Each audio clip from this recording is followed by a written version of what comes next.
우리 먼저 사도신경으로 신앙 고백하겠습니다. 나는 전능하신 아버지 하나님 천지의 창조주를 믿습니다. 나는 그의 유일하신 아들 우리 주 예수 그리스도를 믿습니다. 그는 성령으로 잉태되어 동정녀 마리아에게서 나시고 본디오 빌라도에게 고난을 받아 십자가에 못 박혀 죽으시고 장사된 지 사흘 만에 죽은 자 가운데서 다시 살아나셨으며 하늘에 오르시어 전능하신 아버지 하나님 우편에 앉아 계시다가 거기로부터 살아있는 자와 죽은 자를 심판하러 오십니다. 나는 성령을 믿으며 거룩한 공교회와 성도의 교제와 죄를 용서받는 것과 몸의 부활과 영생을 믿습니다. 아멘. 찬양 드리겠습니다. 찬송가 36장입니다.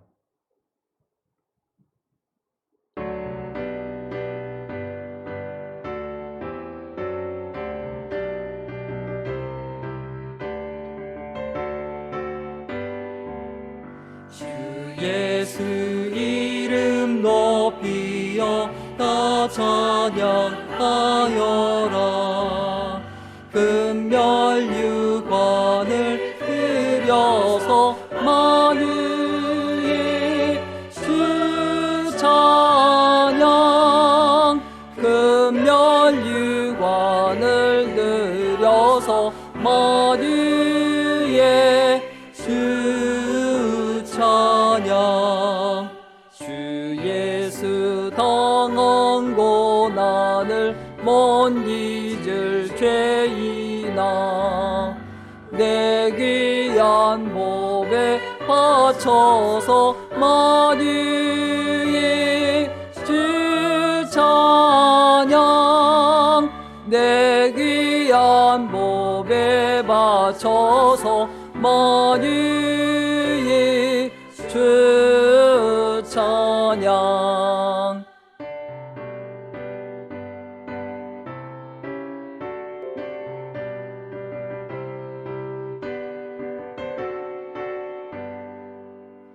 이 지구 위에 거하는 온 세상 사람들 그 크신 위엄 높여서 만유의 주 찬양.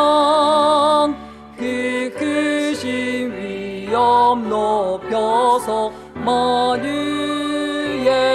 주 찬양. 주 믿는 성도다 함께 주 앞에 엎드려 무궁한 노래 불러서 만유의 주 찬양. 무궁한 노래 불러서 만유의 주 찬양. 아멘. 다 같이 하나님 앞에 기도드리겠습니다. 좋으신 하나님,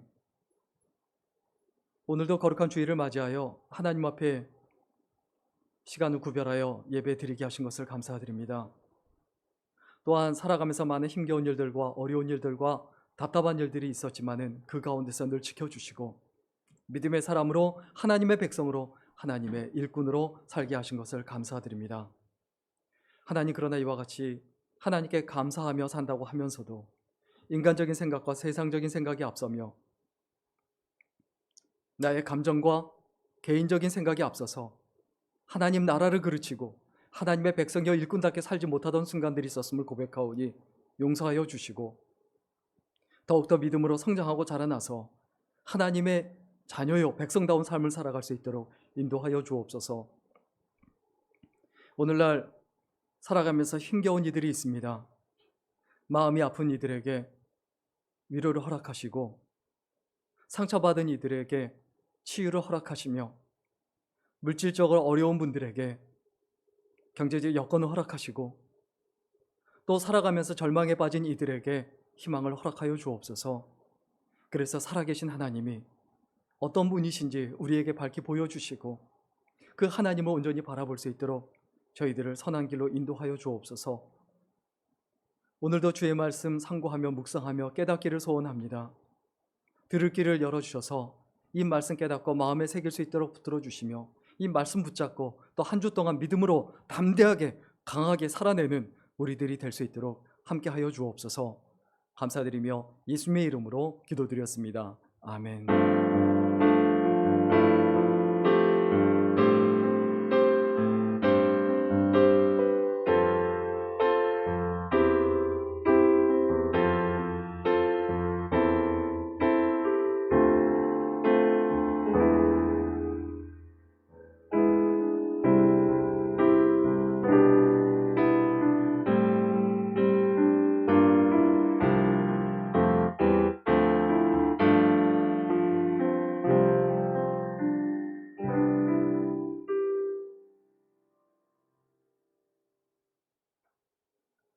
교회 앞에 광고 말씀드리겠습니다. 예배 자리에 나오신 여러분을 환영하고 축복합니다.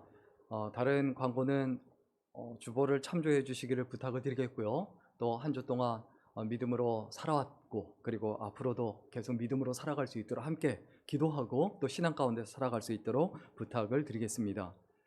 하나님 앞에 봉헌 기도 드리겠습니다. 좋으신 하나님, 이 시간에도 주의 전에 나올 때 빈손으로 오지 아니하고 귀한 예물로 드리며 봉헌합니다.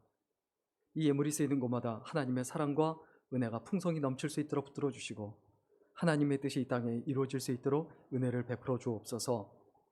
특별히 저희들 살아가면서 하나님의 주인이심을 고백하며 그 신앙과 그 믿음을 표현하기 위하여 10의 1을 구별하여 드립니다.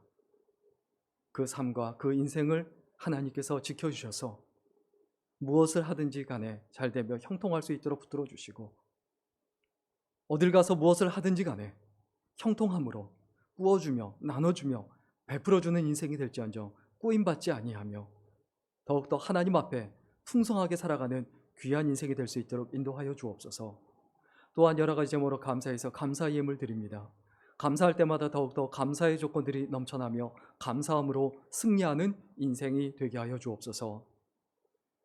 또한 여러 가지 제목으로 하나님 앞에 귀한 예물 드립니다. 주정 헌금으로 선교 헌금으로 하나님 앞에 우리의 기도 제목과 간절한 마음과 감사함으로 예물 드리오니 기뻐 받으시고 늘 주님과 동행하며 생명 다하는 그날까지 하나님께 쓰임받는 생애가 될 수 있도록 인도해 주옵소서.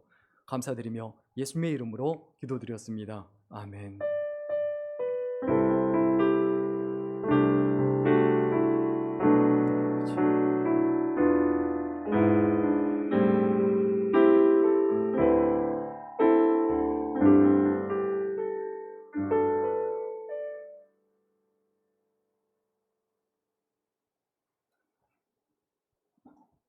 성경 보겠습니다. 오늘 하나님의 말씀은 마태복음 7장 21절에서 27절까지입니다. 마태복음 7장 21절에서 27절까지인데요. 우리 먼저 21절만 같이 읽도록 하겠습니다. 21절입니다. 같이 읽습니다. 시작. 나더러 주여 주여 하는 자마다 다 천국에 들어갈 것이 아니요 다만 하늘에 계신 내 아버지의 뜻대로 행하는 자라야 들어가리라. 아멘. 오늘은 두 가지 근본이란 제목으로 함께 하나님의 말씀 나누겠습니다. 우리가 좀 여러 가지 복잡하고 어려운 상황에 있을 수 있지만 어렵다 복잡하다의 문제가 중요한 게 아닙니다. 근본이 어떠냐가 중요해요. 근본이 돼 있으면요 문제도 쉽게 해결이 되고 어려움이 오히려 나중에 기쁨으로 바뀌게 됩니다. 그런데 만약에 자전거하고 승용차하고 부딪혔어요. 그럼 자전거가 부서져야 됩니까? 승용차가 부서져야 됩니까? 자전거가 부서져야 되죠. 중국에 이제 오래전에 이렇게 좀 난리가 났고 또 재밌다라고 올라온 사진이 있는데 뭐냐면 그 메이드 인 차이나 이 승용차하고 그리고 메이드 인 저머니 이 자전거하고 부딪혔어요. 그런데 이 중국 차가 아예 그냥 찌그러져 버린 거예요. 이걸 보고 웃긴다는 거예요. 야, 재밌다. 어떻게 이런 일이 일어나냐? 뭘 의미합니까? 뭐 기술이 모자란다. 이게 아니에요. 근본이 안 돼 있는 거예요. 근본이 안 돼 있기 때문에 나타나는 현상들이 있어요. 또 중국 하면 사람들이 여러 가지 떠오르기도 하지만 또 떠올리는 게 있어요. 짝퉁차의 천국이에요. 짝퉁차. 이게 짝퉁차들이 이제 굉장히 많은데 좀 보면 일단은 먼저 짝퉁차 1위 중에 제일 황당하다라고 하는 그 1위를 달리는 건 수십 개가 있는데 다 이야기는 못 드리고요. 1위에 해당하는 게 뭐냐면 그 랜드윈드라고 하는 이 중국 차인데 이게 이제 2,300만 원이에요, 한국 돈으로. 그런데 이걸 뭘 그대로 만들었냐 하면 6,500만 원짜리 레인지로버라는 이보크라는 차를 그대로 만든 겁니다. 이제 그다음 사진을 보시면 이제 이 차가 설명이 되어 있죠. 똑같이 생겼어요. 거의 차이가 없어요. 당연히 어떻게 될까요? 법적 소송을 제기하죠. 그리고 지일리지라는 4,870만 원짜리 이제 중국 차가 나왔는데 이게 뭘 본따서 만들었냐면 뭘 그대로 베꼈냐면 롤스로이스예요. 롤스로이스 팬덤. 이게 4억 700만 원짜리예요. 4억 700만 원짜리 차. 가격이 한 10배 정도 차이가 나죠.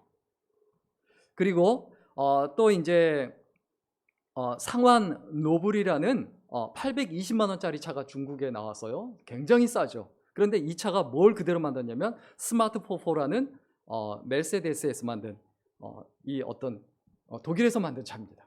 이걸 그대로 본따서 만든 거예요.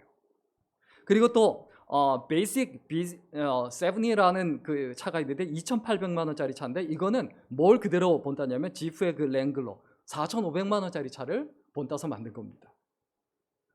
뭐 하나만 더 좀 뭐 이렇게 소개를 하고 싶은데 이런 어떤 그 가짜 차들이 많은데 또 그 지일리 엠랜드라는 차가 있는데 이제 1,500만 원짜리 이제 미니 쿠퍼가 중국에서 나왔는데 이게 3,800만 원짜리 차예요. 원래 미니 쿠퍼 3,800만 원짜리 차를 절반도 안 되는 가격에 한 뭐 4분의 1 정도 되는 가격에 만들어 놓은 겁니다. 그리고 베이직 B90이라는 2,700만 원짜리 차가 이제 중국에 나왔는데 이거는 레인지로버 1억 8천만 원짜리 차. 이건 제가 타고 다니는 차나 뭐 이런 거 웬만한 차 타이어 한 개 값이 이 차 가격입니다. 이 차를 그대로 만든 거예요. 자, 이런 가짜 차들을 만들었습니다. 뭘 의미할까요? 뭘 의미할까요? 근본이 안 돼 있는 거예요. 도덕성이 안 돼 있는 거예요. 그럼 뭐가 문제가 됩니까? 이건 단순히 불편하다, 남의 걸 베꼈다 이거 이전에 근본적으로 위험해요. 위험한 거예요. 가짜는 그냥 가짜다, 돈을 벌기 위한 수단이다 이게 아니고 도덕성의 문제가 되고 그리고 또 뭐가 문제가 됩니까? 위험한 겁니다. 다 무너지고 다 쓰러지게 돼 있어요. 우리는 이 땅에 살면서 두 가지 근본을 가지고 살 수 있습니다. 하나는 뭐냐면 오늘 성경 본문의 근거에서 보면 하나는 반석이고 다른 하나는 모래예요. 반석을 뭔 의미합니까? 반석은 성경 말씀을 의미해요. 성경 말씀. 그래서 이 반석 위에 집을 지으면 절대로 주변에 뭐 어떤 일이 일어나도 무너지거나 쓰러지지 않아요. 그런데 모래 위에 집을 지으면 어떻게 됩니까? 다 무너져요. 모래는 뭡니까? 자기 기준이에요. 자기 기준. 자기 기준 위에 집을 세우느냐 아니면 하나님 말씀 위에 집을 세우고 자기 인생을 세워가느냐 이건 너무 중요해요. 나의 근본이 어디 있느냐. 오늘날 우리들을 생각해 볼 때 나의 근본이 어디 있는가 이건 심각하게 정말 진지하게 고민해야 합니다. 하나님 말씀에 확고하게 근본을 세우고 있다. 솔직히 말씀드립니다. 인생이 형통합니다. 풀립니다. 단순히 부자가 된다는 얘기가 아니에요. 그런 세상적인 가치관으로 얘기하면 안 됩니다. 그렇게 생각하면 안 돼요. 사도 바울 부자로 살지 않았어요. 예수님 부자로 살지 않았어요. 무엇을 의미합니까? 근본이 돼 있는 사람은 하나님께 쓰임받는다. 그 시대를 위하여 쓰임받는다. 빈부격차, 나이, 직업, 학력 다 상관없어요. 그거하고는 상관없이 근본이 돼 있는 사람은 하나님께 쓰임받습니다. 그런데 뭐가 문제가 됩니까? 하나님 말씀이 아닌 자기 기준을 붙잡고 사는 거예요. 자기 기준이 뭡니까? 사사기에서 계속 언급하고 있는 대로 자기 소견에 옳은 대로 행하는 것. 자기 생각에 옳은 대로 행하는 것. 자기 생각이 뭡니까? 한마디로 얘기하면 자기 생각이 하나님 말씀과 동일 선상에 놓고 말하고 생각하고 판단하고 결정하는 거예요.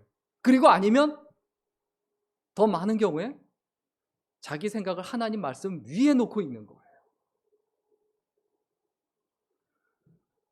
우리가 날마다 기억해야 되죠. 하나님 말씀이 내가 어떻게 나에게 다가오는가. 이런 말이 있죠. 스쳐 지나가면 인연이지만 스며들면 사랑이라고 하죠. 하나님 말씀은 스쳐 지나가면 안 돼요. 스며들어야 돼요. 나에게 스며들어야 돼요. 하나님 말씀이 나에게 스며들지 못하고 스쳐 지나가기만 하면 어떻게 됩니까? 그건 재앙이에요. 그런 걸 재앙이라고 해요. 살아가면서 너무나 많은 것들이 스쳐 지나갑니다. 그리고 너무나 많은 것들이 스며듭니다. 사실상 스쳐 지나가는 것은 문제가 안 돼요. 뭐가 문제가 됩니까? 나에게 스며드는 것이 문제가 돼요. 내 뇌리에 박히는 것, 내 마음에 상처로 남는 것, 내 마음에 아픔으로 남는 것, 내가 잊어버릴 수 없는 것, 안주나사나 떠오르는 것, 이게 하나님 말씀이냐, 아니면 사람의 말이냐, 세상적인 가치관이냐, 아니면 하나님의 마음이고 하나님의 뜻이냐. 이것이 우리들의 근본이라는 거예요. 하나님의 말씀은 살았고 운동력이 있습니다. 하나님 말씀이 우리 가운데 스며들어야 되는데 어떤 사람은 돈이 스며들어 있어요. 인기나 명예가 스며들어 있어요. 자기 욕심이 스며들어 있어요. 쾌락이나 재미가 계속 스며들어요. 그러면 하나님 말씀을 받아들이지 않습니다. 하나님 말씀을 거부합니다. 한 귀로 듣고 한 귀로 흘려버립니다. 자기 이익, 자기 쾌락 이런 것에 젖어 있고 그것이 계속 스며드는 사람, 다른 사람의 생각이나 말이 삶 속에서 계속 스며드는 사람, 그러면 하나님 말씀이 스며들지 않기 때문에 근본이 안 되는 거예요. 이 근본이 갖춰져 있지 않으면요 계속 넘어지는 인생, 쓰러지는 인생, 실패하는 인생이 됩니다. 우리 머릿속에 꼭 기억했으면 좋겠습니다. 스며든 것으로 그 존재가 결정이 됩니다. 무엇으로요? 하나님 말씀이 내 마음속에, 내 삶 속에, 내 인격 속에 스며들어 있으면 하나님 말씀이 내 인생과 내 삶을 결정을 해요. 하나님 말씀이 내 인생과 내 미래를 결정하게 되지만, 그러나 돈, 쾌락, 재미 이런 것들이 나에게 스며들어 있으면 어떻게 됩니까? 우리가 명확하고 분명하게 기억해야 되죠. 그런 것들이 스며들어 있으면 그것들에 의해서 내 인생이 결정이 됩니다.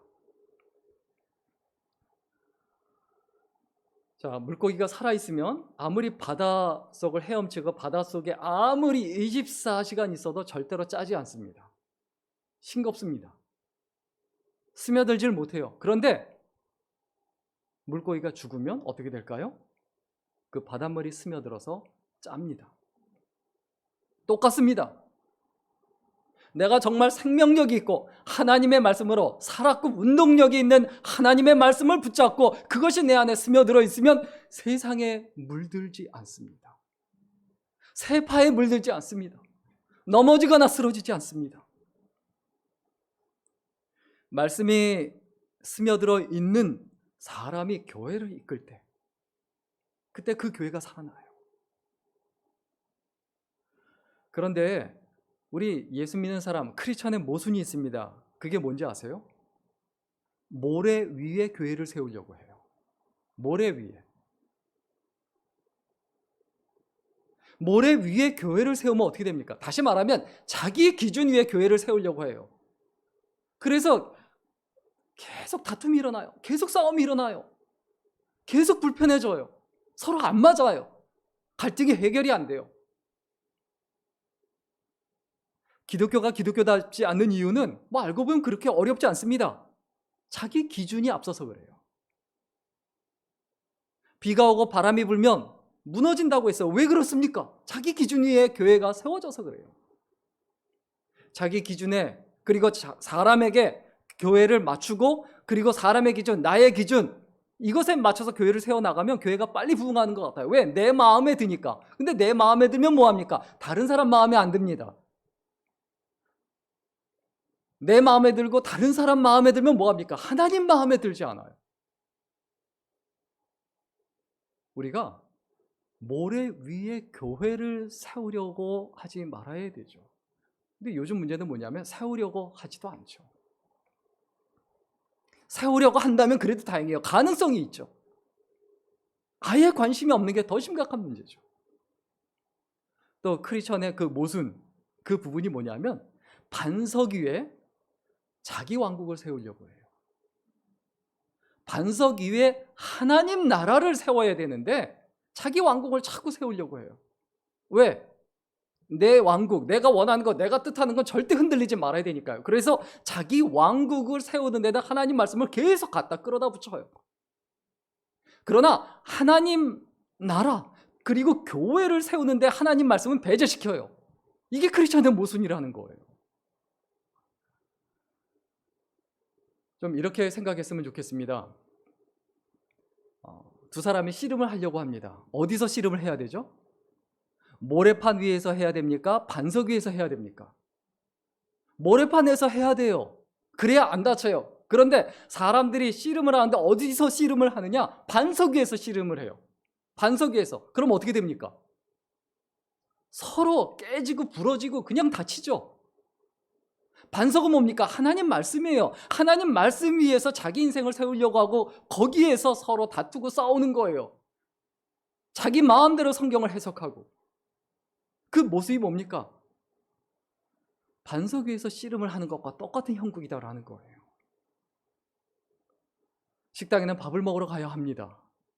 학교에는 공부하러 가는 겁니다.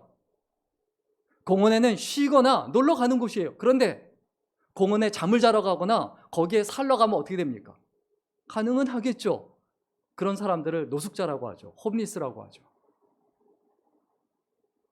우리가 하나님 앞에 명확하고 분명해야 합니다. 우리가 교회 가는 이유가 뭐냐? 섬기기 위해서 가는 거죠. 하나님을 섬기고 다른 사람을 섬기기 위해서 가는 거죠. 하나님을 섬기는 것을 예배라고 합니다. 그리고 다른 사람을 섬기는 것을 봉사라고 합니다. 예수 믿는 사람의 가장 기본적인 태도와 자세가 뭡니까? 이 예배와 섬김, 이 두 가지예요. 그렇다면 교회에서 누가 최고입니까? 섬기기를 잘하는 사람이 교회에서 최고예요. 사회에서도 마찬가지예요. 어딜 가나 마찬가지예요. 내 인생에서 최고의 사람이 누구인가? 우리들의 인생에서 최고의 사람이 누구인가? 최고의 존재가 누구인가? 나를 섬겨주는 사람이잖아요. 우리의 저변에 깔려 있는 것이 모래인가? 아니면 반석인가? 이것이 무엇인지를 우리가 구별해야 되죠. 모래 위에서 할 수 있는 것은 기껏해야 씨름이라든가 모래성을 쌓는다든가 연인들끼리 나잡아봐라 하면서 논다든가 이거예요. 기껏해야. 거기에 집을 세우거나 그 어떤 건축물을 세우려고 하면 안 된다는 거죠.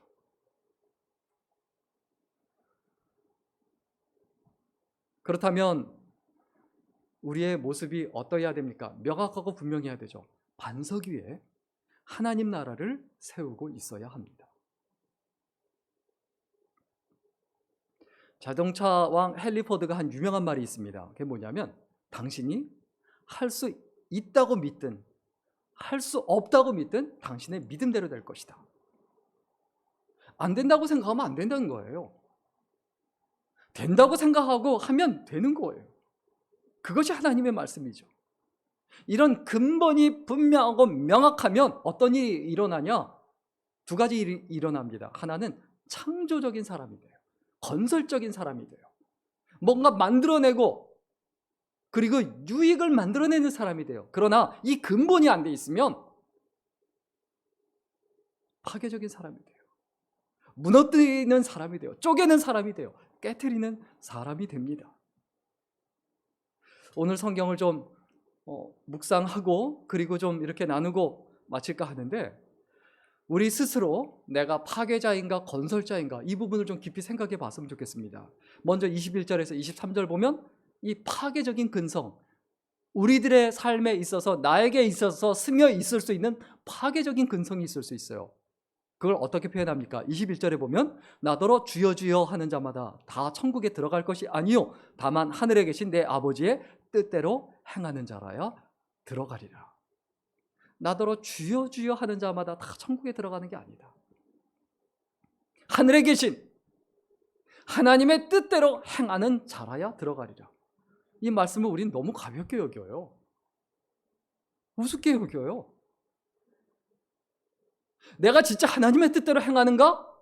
사실 하나님 말씀에 별로 관심조차 없으면서 나는 크리스천이다, 나는 예수 믿는다, 나는 천국 간다라고 생각하고 있어요. 그런데 성경은 뭐라고 말합니까? 하늘에 계신 내 아버지의 뜻대로 행하는 자라야 들어가리라. 우리가 하나님 앞에 명확하고 분명했으면 좋겠습니다. 늘 이 부분 때문에 괴로워하고 아파했으면 좋겠습니다. 하나님 말씀대로 100% 완전하게 못하겠죠. 실수도 하겠죠. 실패도 하겠죠. 그러나 다시 일어나야 합니다. 그럼에도 불구하고 하나님의 말씀대로 살려고 몸부림치고 애를 써야 되죠. 22절 말씀에 그날에 많은 사람이 나더러 이르되 주여 주여 우리가 주의 이름으로 선지자 노릇하며 주의 이름으로 귀신을 쫓아내며 주의 이름으로 많은 권능을 행하지 아니하였나이까 하리니. 많은 사람들이 주의 일을 해요. 능력도 나타내요. 그런데 하나님께서 뭐라고 말씀하신다고요? 23절에 그때 내가 그들에게 밝히 말하되 내가 너희를 도무지 알지 못하니 불법을 행하는 자들아 내게서 떠나가라 하니라. 왜 그렇습니까? 하나님 말씀에 근거한 삶을 살지 않으니까 불법을 행하는 자가 된다는 거예요. 교회를 무너뜨리는 자가 된다는 거예요. 하나님 나라에 거치는 자가 된다는 거예요. 하나님 말씀을 사모하고 사랑하고 말씀을 묵상하지 않으면 이렇게 될 수밖에 없어요. 이 파괴적인 근성이 생길 수밖에 없어요. 불법을 행하는 자가 될 수밖에 없어요. 이 파괴적인 근성을 가진 사람인지 아닌지 어떻게 합니까? 스스로 파악해 봐야 돼요. 정말 마음이 기억했으면 좋겠습니다. 파괴적인 근성을 가진 사람은 뚜렷한 두 가지 특징이 있어요. 하나는 뭐냐면 자기 감정에 극도로 민감합니다. 자기가 싫은 것, 자기가 좋은 것에 정말 민감해요. 그런 것 때문에 욱해요.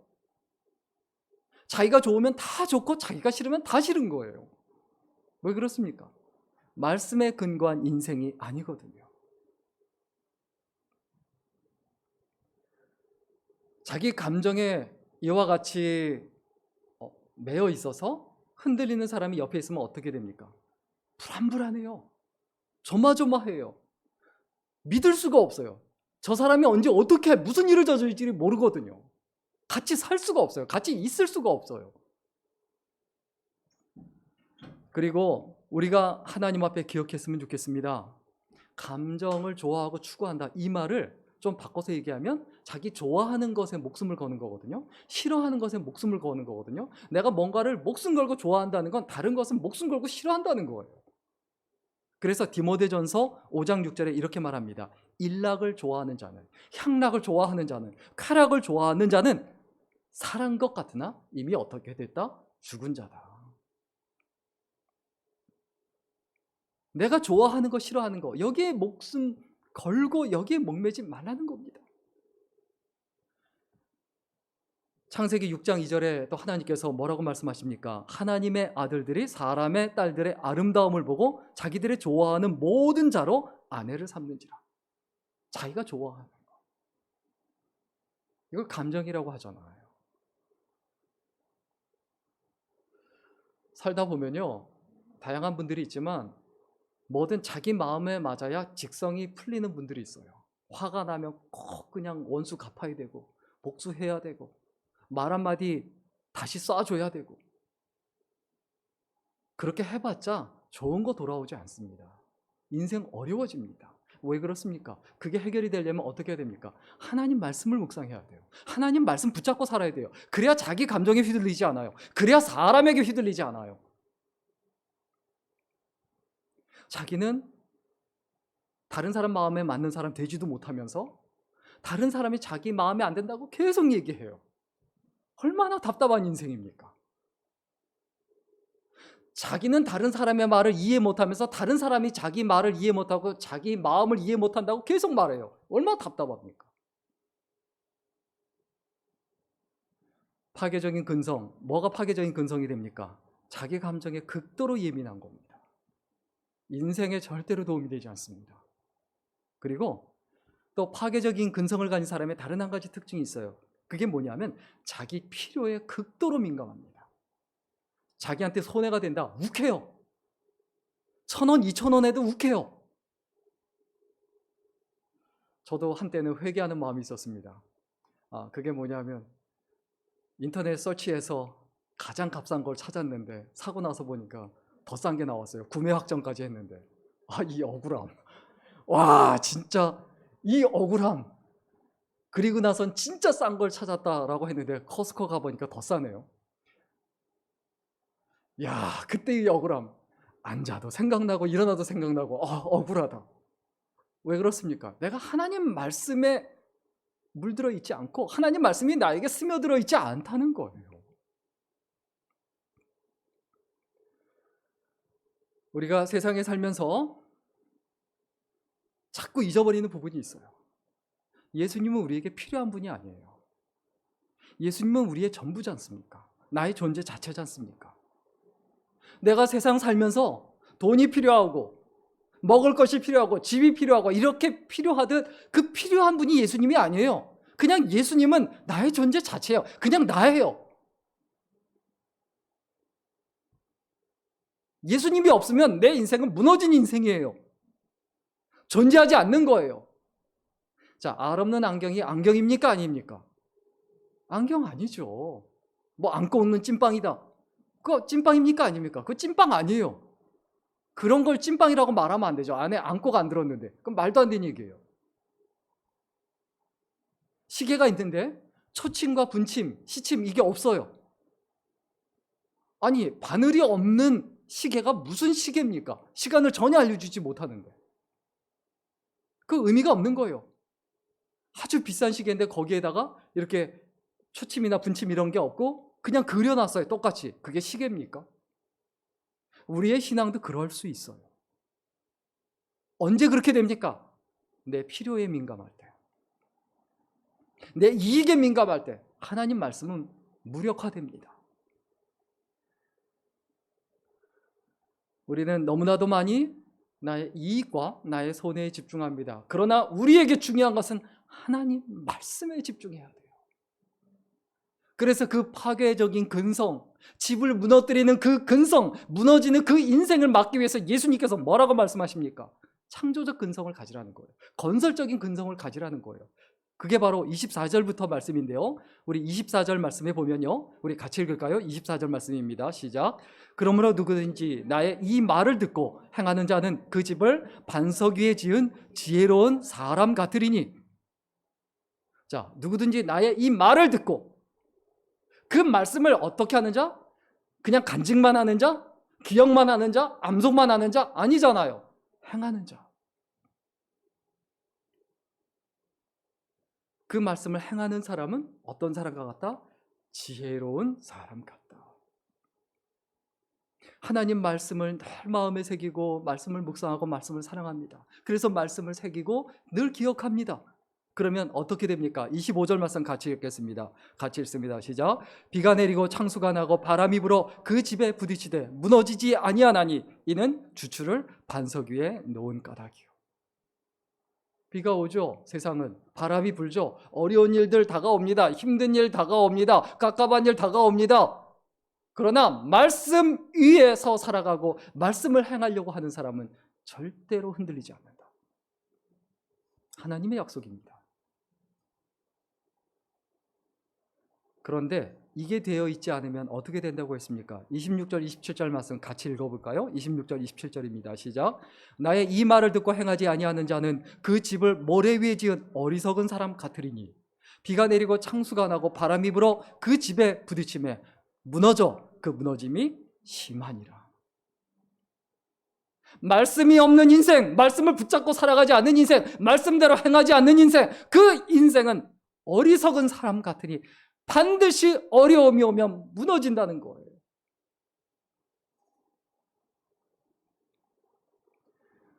하나님 말씀 붙잡고 사는 사람은 잘 되게 되어 있습니다. 그리고 하나님 말씀 붙잡고 사는 사람이 있잖아요. 그 사람 옆에 있잖아요. 그 사람이 있는 곳은 잘 돼요. 살펴보세요. 가만히 자세히 보세요. 막연하게 생각하지 마시고요. 정말 하나님 말씀 붙잡고 말씀대로 살아가는 분들을 보세요. 신앙으로 믿음으로 살아가는 분들 보세요. 어떻게 되는가? 요셉이 있는 곳, 그곳은 어디 가나 번성했어요. 보디발의 집에 있든 감옥에 있든 왕궁에 있든 어딜 가나 요셉이 있는 곳은 번성합니다. 사도 바울이 있는 곳 어딜 가나 교회가 세워집니다. 다윗은 어딜 가나 모든 전쟁에서 이기고 승리합니다. 이러한 인물들의 전형적인 특징이 뭡니까? 하나님과 교제하고 하나님과 독대하고 하나님을 붙잡고 살아가요. 이게 이분들의 전형적인 특징이에요. 이것이 바로 우리들의 특징이 되어야 되지 않습니까? 창조적인 근성을 가진 사람은 몇 가지 특징을 가지죠. 하나는 뭐냐면 하나님의 평가에 민감합니다. 다른 사람이 어떻게 생각하는가 눈치 보지 않아요. 내가 어떤가, 내 감정이 어떤가 신경 안 써요. 뭐가 중요합니까? 하나님이 어떻게 여기시는가. 이게 중요해요. 이걸 놓치면요, 사람의 말 때문에 흔들려요. 자기 감정 때문에 흔들려요. 사람의 이목 때문에 흔들려요. 하나님 말씀 붙잡고 살아가는 것이 우리의 인생과 삶에서 얼마나 중요한지, 얼마나 놓치지 말아야 되는 부분인지 너무나 많이 잊어버립니다. 얼마나 중요하면 하나님께서 우리에게, 이스라엘 백성에게 뭐라고 말씀하셨습니까? 이 말씀을 앉았을 때든지 일어섰을 때든지 언제든지 주야로 묵상하고 외우고 이마에 붙이고 문설주에 붙이고 어딜 가든지 이 말씀 붙잡고 살아가라. 또 말씀하고 또 말씀하고 또 말씀하고 계속 말씀하시지 않으셨습니까?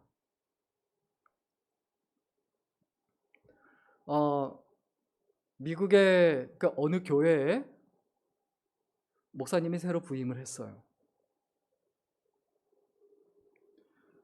근데 그 목사님이 설교를 이제 첫 설교를 시작하면서 솔직하게 교인들에게 이렇게 이야기를 하며 메시지를 전합니다.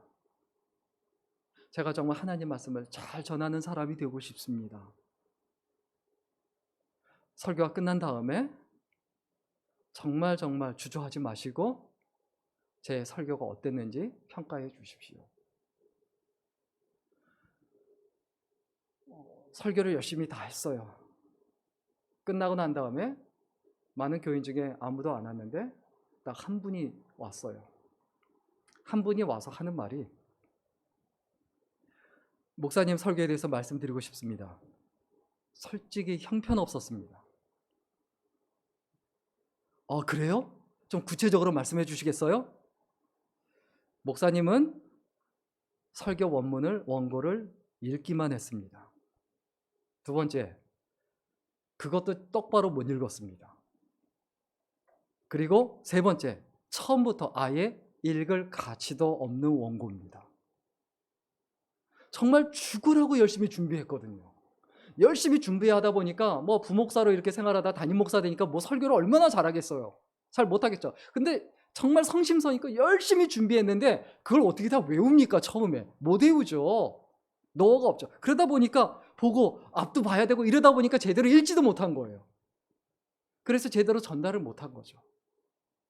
그러다 보니까 이제 이런 평가를 듣게 됩니다. 만약에 그 목사님이 그 성도님, 그 교인의, 그 까다로운 교인의 말과 평가에만 매여 있다면 어떻게 될까요? 일단 과격하게 표현하면 그렇게 말한 그 성도님을 뭐 심지어 막 죽이고 싶다든지 뭐 그렇진 않다 할지라도 정말 미워하고 싫어한다든지 피하게 된다든지 그럴 거예요. 그런데 하나님 말씀에 귀를 기울이는 사람, 진짜 하나님 말씀을 제대로 전하고 싶은 사람은 감사합니다. 더 열심히 하겠습니다. 제가 그렇게 목회를 오래 한 게 아니고 이제 설교를 많이 한 게 아니고 이제 열심히 하고 있는데 저를 위해서 기도해 주세요. 제가 말씀 잘 전할 수 있도록 도와주세요. 이렇게 도와주셔서 감사합니다. 이게 관계 형성하는 것이죠. 이게 가능하려면 언제 가능합니까? 하나님 말씀이 근본이어야 돼요.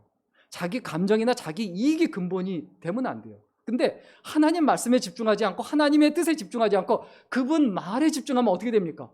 야, 다른 교인들 그렇게 생각하면 어떡하지? 다음 주에 이분이 또 찾아와서 또 이런 말하면 어떻게 하지? 이렇게 평가하면 어떻게 하지? 이러면 곤란합니다. 우리가 하나님 말씀에 집중한다는 것이 어떤 것인지 정말 깊이 생각하고 고민해야 되죠. 창조적인 근성을 가진 사람은 사람의 평가가 아니라 하나님의 평가에 민감합니다. 그리고 창조적인 근성을 가진 사람은 예배에 민감합니다. A.W. 토저라는 목사님, 정말 유명한 목사님이죠. 이 목사님이 이런 말을 했죠. 예배를 지겨워하는 사람은 아직도 천국에 갈 준비가 되어 있지 않은 사람입니다. 왜? 천국에 가면 어떻습니까? 안 좋은 일은 하나도 없거든요. 롤러코스터 같지가 않거든요. 얼마나 지겹습니까? 그럼 천국 가지 말아야죠. 내가 1시간의 예배에도 하나님께 집중하지 못하면서 일주일 내내 삶에서 하나님께 집중한다. 불가능합니다.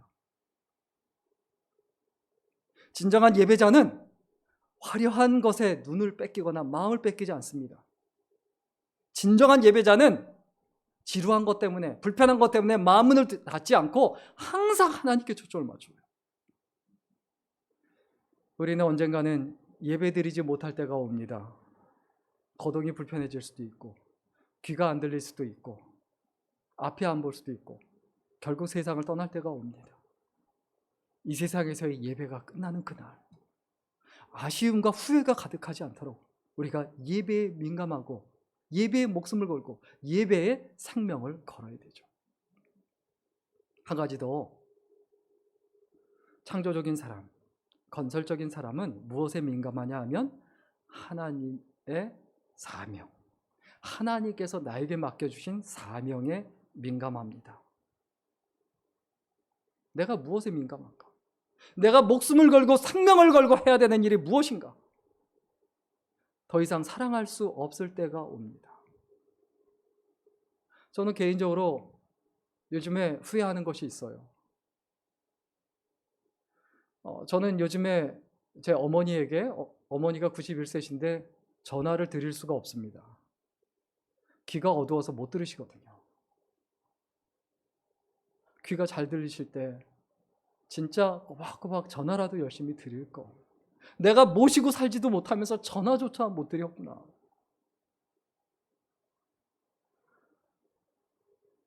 어머니하고 대화를 하려고 하다가 평소에 불편하시니까 보청기를 빼고 계세요. 대화가 어려워요. 평소에 어머니하고 이야기를 많이 할 걸. 우리의 삶에서 마찬가지입니다. 내가 하나님 말씀대로 살 수 있는 날이 그리 길지 않아요. 하나님께 봉사하고 하나님을 섬길 수 있는 날이 그리 오래도록 우리에게 남아있지 않습니다. 언제 끝날지 모릅니다. 하나님을 섬길 수 없는 날이 옵니다. 다른 사람을 사랑할 수 없는 날이 옵니다. 그 날이 오기 전에 지금 이 순간에 매일매일 내가 더 섬기고 더 사랑해야 되지 않을까요? 우리는 우연히 태어났거나 실수로 태어난 것이 아닙니다. 남의 손끝이나 남의 새치 혀에 놀아나기 위해서 이 땅에 존재하거나 살아가는 것이 아니에요. 많은 군중 가운데 그냥 아무 의미 없이 그냥 살아가기 위해서 태어나고 존재하는 게 아닙니다. 우리는 나만이 이룩할 수 있는 거룩한 사명이 있어요. 그 사명을 위해서 태어났고 존재하고 있습니다. 그 사명이 무엇인가? 내가 어떤 것 때문에 살아가는가? 내가 무엇 때문에 살아가는가? 이것이 명확하고 분명해야 되지 않습니까? 그런데 이 사명을 감당하는 데에도 때가 있다는 것을 우리가 기억하고 잊어버리지 말아야 되죠. 값비싼 화초, 난을 사다 놓고 아무리 정성을 들여도요, 결국 꽃이 떨어져요. 꽃이 떨어지면 우리가 어떻게 합니까? 버리죠. 내가 이렇게 정성을 들였는데 왜 꽃이 떨어지지? 그런데 꽃은 원래 떨어지게 돼 있어요. 그런데 또 정성을 기울이면 다음 해에 또 꽃이 펴요. 저는 그걸 몰라서 꽃이 떨어지면 항상 버렸거든요. 그럼 그 화려한 꽃만 예뻐하는 게 아니라 그 잎사귀도 예뻐할 줄 알아야 돼요. 내 인생에서 화려한 것만 좋아하면 안 된다는 거예요. 내 인생과 삶 자체, 내 삶의 어려움, 고통 이런 것까지도 즐거워하고 감사할 줄 알아야 되는데 남과 비교해서, 다른 사람과 비교해서 세상적인 가치와 그리고 세계관에 근거해서 나를 평가하고 정말 귀하고 소중한 것을 우습게 여깁니다. 우리는 어둠의 일이 아니고 빛의 일에 참여해야 되죠. 신앙은 어떤 겁니까? 인간의 안에 있는 욕심보다 하나님의 마음을 먼저 읽어야 돼요. 그게 믿음이에요. 지금 원하는 것을 위하여 가장 원하는 것, 이런 것들을 포기하면 안 돼요. 눈앞의 이익을 위해서 진짜 중요하고 소중한 것을 포기하면 안 된다는 겁니다. 신앙생활은 어떻습니까? 비행기와 같습니다. 날아가지 않으면 반드시 추락합니다. 하나님 말씀 붙잡고 내가 달려가고 그 말씀을 실천하지 않으면 추락해요. 떨어지게 돼 있어요. 신앙은 평안함이 아니라 아픔을 선택하는 겁니다. 그러나 동시에 그 아픔이 기쁨이 되는 것을 선택하는 거예요. 오늘날 유튜브를 보면 많은 무슨 베리치, 일루미네티, 프리메이슨, 이런 복잡한 것들, 귀신 이야기, 여러 가지 이야기 많아요. 그런데 그런 쓸데없는 거, 필요 없는 거 신경 쓰지 말고 진짜 하나님의 말씀, 내가 진짜 하나님의 말씀을 묵상하고 그리고 암송하고 남의 설교를 듣고 그것에 좌우로 우로 치우치고 그것에만 쫓아다니지 말고요. 하나님과 독대하고 하나님 말씀을 직접 묵상하고 하나님과 교제하는 사람이 되어야 합니다. 설교자는요, 그렇게 할 수 있도록 돕는 사람이에요. 나는 어느 목사님 설교가 좋아. 그냥 항상 그 설교만 듣습니다. 그건 자기가 좋은 거예요. 잘하는 거 아니에요. 하나님 말씀을 듣고 직접 하나님 말씀을 묵상해야 돼요. 그건 돕기 위한 건데 하나님 말씀을 잘 묵상할 수 있도록 돕기 위한 것이 설교인데 그 설교에만 너무 의존하지 말아야 된다는 거예요. 자, 위조 지폐가 있는데 위조 지폐 방지를 위해서 여러 가지 표식을 해놓습니다. 그러면 위조 지폐 감별사는 어떻게 합니까? 위조 지폐의 특징들을 막 공부하고 연구하고 이러질 않아요. 진짜 지폐의 특징만 연구하고 그냥 얼른 보면 알고 만져보면 알고 햇빛에 비춰보면 알 수 있도록 그것을 연구해요. 마찬가지입니다.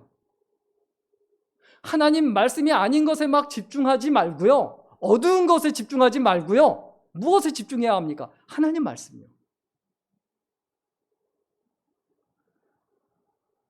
출애굽기 23장 13절에 이런 말씀이 있습니다. 우리 같이 읽겠습니다. 출애굽기 23장 13절입니다. 같이 읽습니다. 시작. 내가 내게 이른 모든 일을 삼가 지키고 다른 신들의 이름은 부르지도 말며 내 입에서 들리게도 하지 말지니라. 무슨 얘기입니까? 이단이다, 삼단이다, 뭐다 신경 쓸 필요도 없어요. 귀신이다, 뭐다 신경 쓸 필요도 없어요. 하나님 말씀에 집중하면 나머진 다 떨어져 나갑니다. 내가 말씀 위에 굳건하게 서 있으면 다른 것이 절대로 문제가 안 된다는 겁니다. 그래서 사도 바울이 뭐라고 우리에게 권면하고 이야기합니까? 우리 로마서 16장 19절 같이 읽을까요? 로마서 16장 19절입니다. 같이 읽습니다. 시작. 너희의 순종함이 모든 사람에게 들리는지라. 그러므로 내가 너희로 말미암아 기뻐하노니 너희가 선한데 지혜롭고 악한데 미련하기를 원하노라. 선한데 하나님 말씀에 지혜롭고 분별하려고 하고 악한데 나쁜 데는 미련하고 그냥 눈기 닫아버리라는 거예요.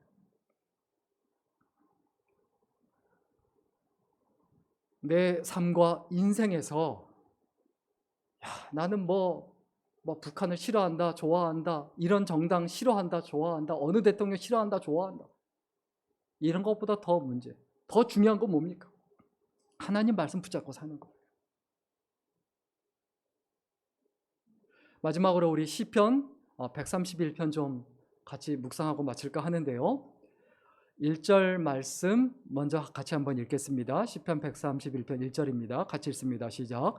여호와여, 내 마음이 교만하지 아니하고 내 눈이 오만하지 아니하오며 내가 큰 일과 감당하지 못할 놀라운 일을 하려고 힘쓰지 아니하나이다.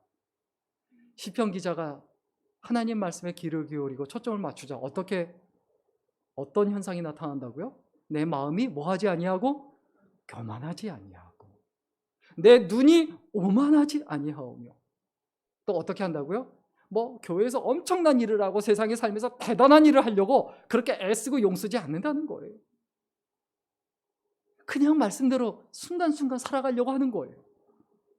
그래서 어떻게 된다고 이야기합니까? 2절 말씀 같이 읽을까요? 시작. 실로 내가 내 영혼으로 고요하고 평온하게 하기를 젖된 아이가 그의 어머니 품에 있음 같게 하였나니 내 영혼이 젖된 아이와 같도다. 자, 엄마 품에 있으면요, 얘가 어느 정도 크면 그냥 배고프면 배고프다고 하고, 그러면 젖을 먹고, 또 밥을 먹을 때가 되면 자라나면 밥을 주면 또 밥을 먹고, 걸을 때가 되면 또 걷게 해요. 그럼 또 걷고. 이게 우리들의 삶이어야 되죠. 이게 말씀 가운데 사는 삶이죠. 이것을 한마디로 3절에 요약합니다. 1절, 2절을. 뭐라고 요약합니까? 우리 3절 말씀 같이 읽겠습니다. 시작. 이스라엘아, 지금부터 영원까지 여호와를 바랄지어다. 하나님을 바라는 것, 하나님을 사모하는 것, 이것이 무엇입니까? 하나님 말씀을 사모하는 것, 하나님 말씀대로 살려고 하는 것, 하나님 말씀 가운데 살려고 하는 것, 이것이 명확하고 분명해야 돼요. 그러면 겸손해집니다. 오만하지 않습니다. 교만하지 않습니다. 큰일 하겠다, 대단한 일 하겠다, 오버하지 않습니다. 하나님께서 그냥 이끄시는 대로 살아가죠. 이와 같이 하나님 말씀대로 살아가려고 할 때, 이 근본이 되어 있을 때 저절로 되어지는 것들이 있고 은혜 가운데 있는데, 결국 정리를 하면 진짜 이 세상 사는 동안에 하나님의 백성답게 창조적인 인생을 살려고 하면 어떻게 해야 되느냐? 아주 간단합니다. 2가지입니다. 말씀 묵상을 생활화하십시오. 말씀을 묵상하려면 어떻게 됩니까? 읽고 외워야 돼요. 시간을 정해놓고 읽어야 돼요. 저는 너무 목사인 게 감사해요. 시간을 정해놓고 뭐 할 거 없이 그냥 틈만 나면 봐야 되거든요. 또 너무너무 감사한 게 말씀을 암송을 안 할래야 안 할 수가 없어요. 하도 보니까. 억울하면 목사 되십시오. 묵상의 힘은 무섭습니다. 계속 생각하는 거. 이 묵상한다라는 말의 뜻이 되새김질한다는 뜻이거든요. 소가 여물만 먹어요. 그렇죠? 고기 먹지 않아요. 그런데 덩치도 크고 힘이 세고 근육도 굉장히 강력합니다. 왜 그렇습니까? 그 여물을 계속 씹거든요. 위가 4개 있어서 일단은 삼키고 그 다음에 가만히 혼자 있으면서 계속 씹습니다. 계속 개원해서 씹습니다. 그게 묵상이에요. 하나님의 말씀을 내가 묵상하는 사람인가? 주야로 묵상하는 자로다. 앉았을 때도, 일어났을 때도, 잠을 잘 때도 내가 하나님의 말씀을 묵상한다라는 것, 무엇을 의미합니까? 하나님의 능력이 나의 능력이 되고, 예수님의 인격이 나의 인격이 되고, 성령님의 능력이 나의 능력이 되고, 하나님의 비전이 나의 꿈이 된다는 걸 의미해요. 그리고 한 가지 더, 우리가 진정으로 하나님 보시기 합당하고 아름다운 인생이 되려면 말씀 실천을 생활화해야 돼요. 말씀을 묵상만 하면 안 돼요. 말씀대로 하나라도 실천을 해야 돼요. 사랑하라 라는 말씀을 묵상했으면 뭔가 하나라도 사랑하려고 해야 돼요. 저도 목회하면서요, 사랑을 많이 느낍니다. 그 사랑을 조금씩 주시는 분들 덕분에 목회하는 것 같아요. 그래서 말씀을 더 열심히 준비하려고 하고, 신앙생활 열심히 하려고 하고, 목회도 열심히 하려고 하는 거죠.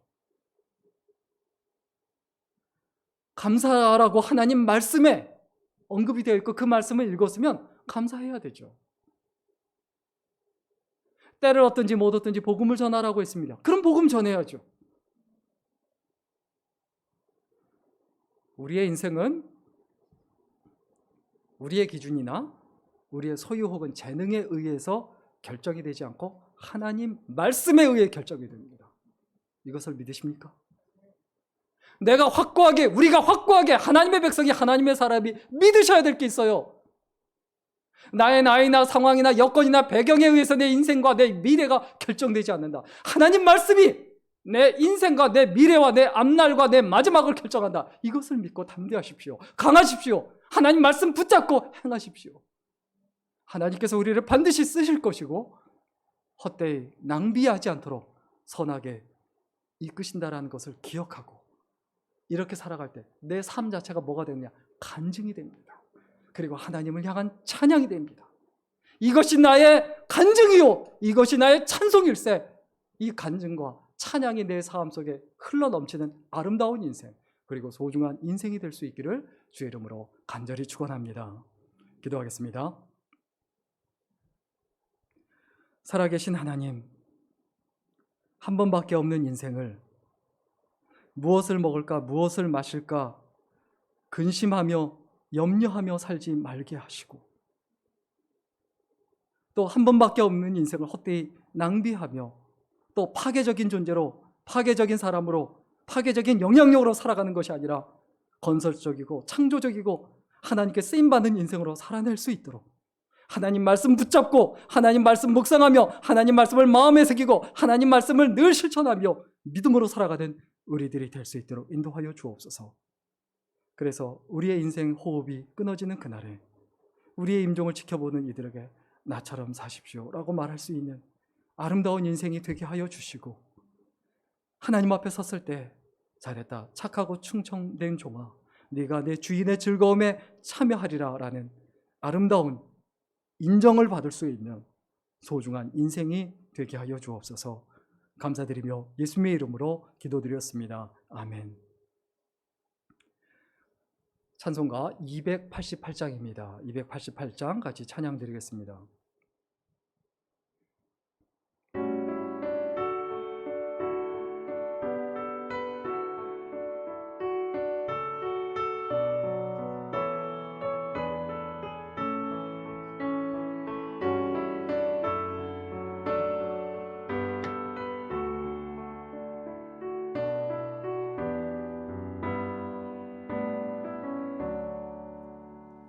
예수를 나의 구주 삼고 성령과 피로써 거듭나니 이 세상에서 내 영혼이 하늘의 영광 누리도다.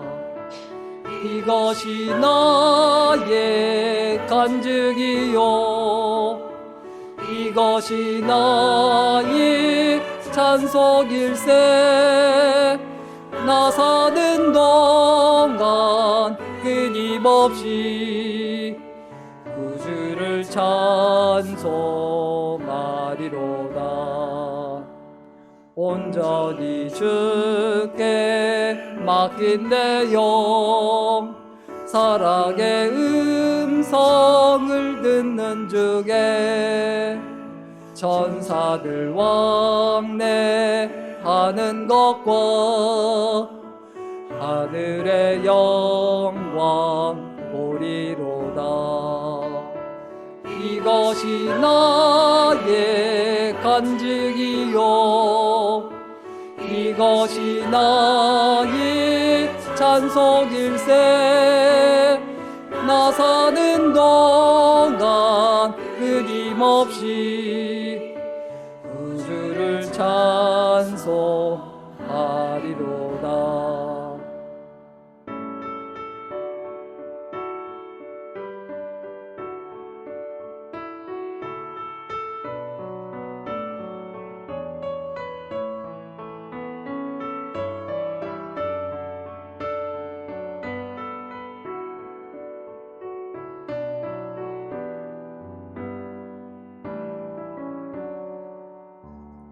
주 안에 기쁨 누림으로 마음의 풍락이 잔잔하니 세상과 나는 강도 없고 구속한 주만 보이도다.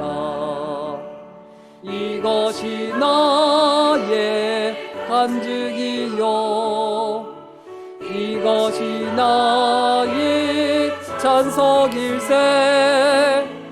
나 사는 동안 끊임없이 구주를 찬송하리로다.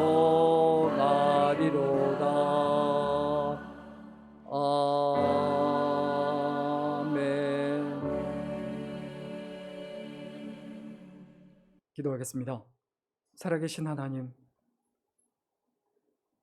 이제 또 세상에 나아가서 각자의 자리에서 믿음으로 하나님의 사람으로 하나님의 백성으로 살아내기를 소원합니다. 우리에게 말씀을 허락하신 하나님, 그 말씀을 우리의 마음에 새기고 그 말씀대로 살아갈 수 있도록 지혜를 주시고 능력을 주시고 성령님 주장하여 주옵소서. 이제는 우리 주 예수 그리스도의 은혜와 아버지 하나님의 무한하신 사랑과 성령님의 감동 감화비로 충만케 하시니 여기에 모여있는 모든 귀한 하나님의 백성들, 하나님의 일꾼들 위해 이제로부터 영원까지 함께 있기를 간절히 축원합니다. 아멘.